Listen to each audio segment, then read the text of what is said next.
کہ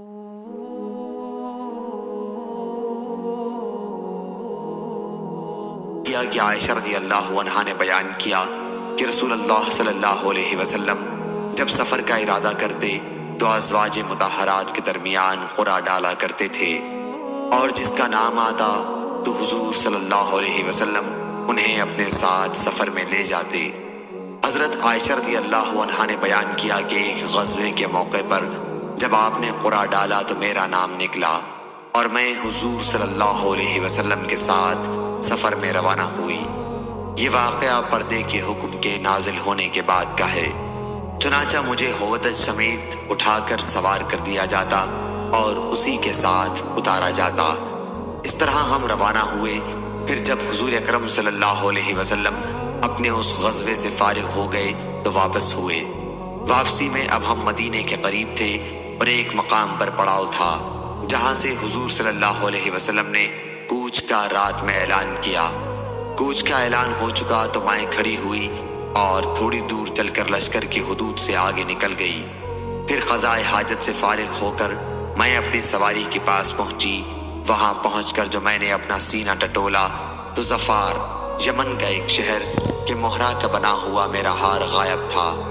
اب میں پھر واپس ہوئی اور اپنا ہار تلاش کرنے لگی۔ اس تلاش میں دیر ہو گئی۔ انہوں نے بیان کیا کہ جو لوگ مجھے سوار کیا کرتے تھے وہ آئے اور میرے ہودج کو اٹھا کر انہوں نے میرے اونٹ پر رکھ دیا جس پر میں سوار ہوا کرتی تھی۔ انہوں نے سمجھا کہ میں ہودج کے اندر ہی موجود ہوں۔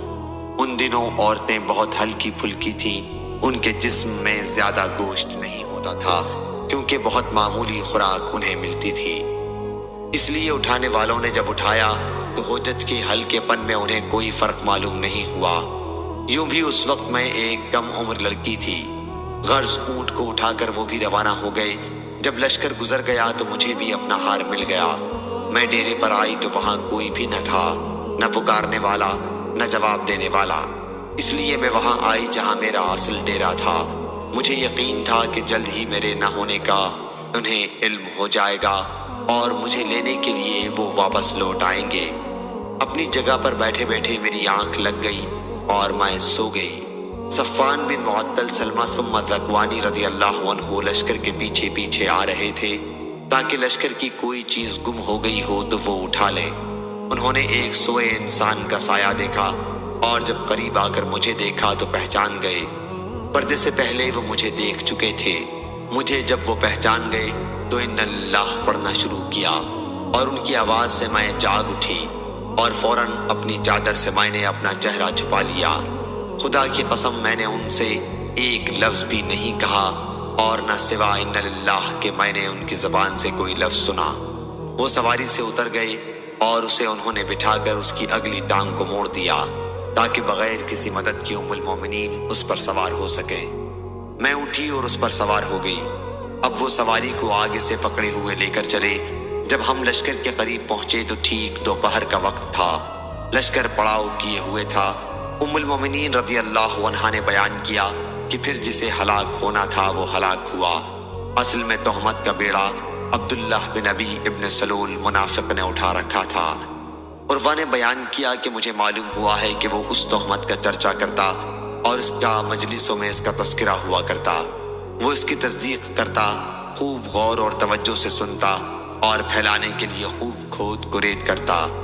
عروہ نے پہلی سند کے حوالے سے یہ بھی کہا کہ حسان بن ثابت، مصطح بن اثاثہ اور حمنہ بنت حجش کے سوا تہمت لگانے میں شریک کسی کا بھی نام نہیں لیا کہ مجھے ان کا علم ہوتا، اگرچہ اس میں شریک ہونے والے بہت سے تھے، جیسا کہ اللہ تعالیٰ نے ارشاد فرمایا کہ جن لوگوں نے تہمت لگائی ہے وہ بہت سے ہیں، لیکن اس معاملے میں سب سے بڑھ چڑھ کر حصہ لینے والا عبداللہ بن ابی ابن سلول تھا۔